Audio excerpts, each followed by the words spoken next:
கர்த்தருக்குள் பிரியமானவர்களே, ஜூன் 17 இன்றைய பனித்துளிகளின் தலைப்பானது சாத்தானின் தந்திரத்தால். வசனம் 2 கொரிந்தியர் 2வது அதிகாரம் 11வது வசனம். சாத்தானாலே நாம் மோசம் போகாதபடிக்கு அப்படி செய்தேன். அவனுடைய தந்திரங்கள் நமக்கு தெரியாதவைகள் அல்லவே. முல்லா ஒரு வேடிக்கையான மனிதர். யாரையும் எளிதில் ஏமாற்றி விடுவார். அவரிடத்தில் ஏமாந்து போகாதவர்களே இருக்க முடியாது. தனது சாமர்த்தியத்தால் எவரையும் கவிழ்த்து விடுவார்.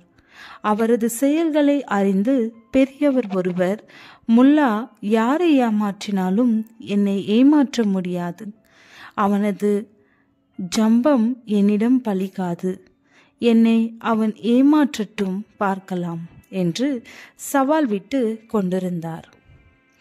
ஒரு நாள் ஒரு பெரியவர் வசிக்கும் தெரு வழியாக முல்லா வேகமாக போய்க் கொண்டிருப்பதை பெரியவர் பார்த்தார். முல்லா, முல்லா, நில்! நீ எல்லோரையும் ஏமாற்றி விடுவாயாமே, முடிந்தால் என்னை ஏமாற்றிப்பார். இன்று உனக்கு எனக்கும் பந்தயம் என்றார். முல்லா அவரை பார்த்து, ஐயா, இன்று அரசருடைய பிறந்த நாள். அவர் அரண்மனை முற்றத்தில் அமர்ந்து ஒவ்வொருவருக்கும் 10 பொற்காசுகளை பரிசாக கொடுத்து கொண்டிருக்கிறாராம்.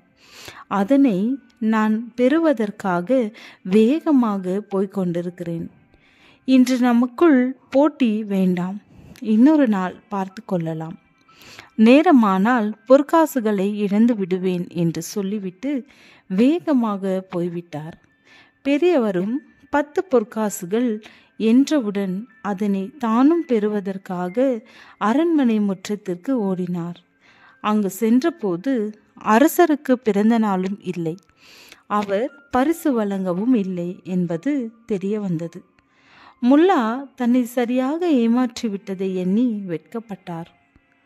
உலகம் அனைத்தையும் மோசம் போக்குகிற பிசாசு என்னும் சாத்தான் என்று சொல்லப்பட்ட பழைய பாம்பாகிய பெரிய வலு சர்ப்பம் தள்ளப்பட்டது.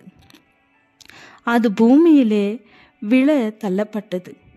அதனோடு கூட அதை சேர்ந்த தூதரும் தள்ளப்பட்டார்கள். இந்த பொல்லாத சாத்தான் எல்லாரையும் மோசம் போக்குகிறவன். அவன் தெரிந்து கொள்ளப்பட்டவர்களையும் வஞ்சிக்கிறவன். நாம் மிகுந்த ஜாக்கிரதையாய் இருக்க வேண்டும். தெளிந்த புத்தி உள்ளவர்களாயிருங்கள், விழித்திருங்கள்.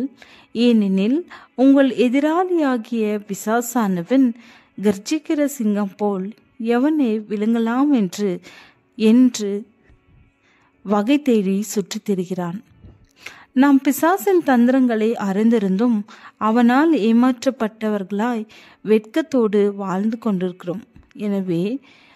எனவேதான் தேவன் நமக்கு எச்சரிப்பு தருகிறார். ஆகையால் நாம் நமது பலத்தை நம்பி போராடாமல் தேவ பலத்தோடு அவரது சர்வாயுத வர்க்கத்தை தரித்தவர்களாய் அவனை எதிர்த்து கொள்ள வேண்டும். அப்பொழுது தான் அவனை நாம் எவ்வளவு பலவீனர்களாக இருந்தாலும் மேற்கொள்ளலாம். ஆமென். ஜெபம். பிதாவே, உம்முடைய கிருபையால் எங்களை காத்து கொள்ளும். இயேசுவின் நாமத்தில் ஆமென்.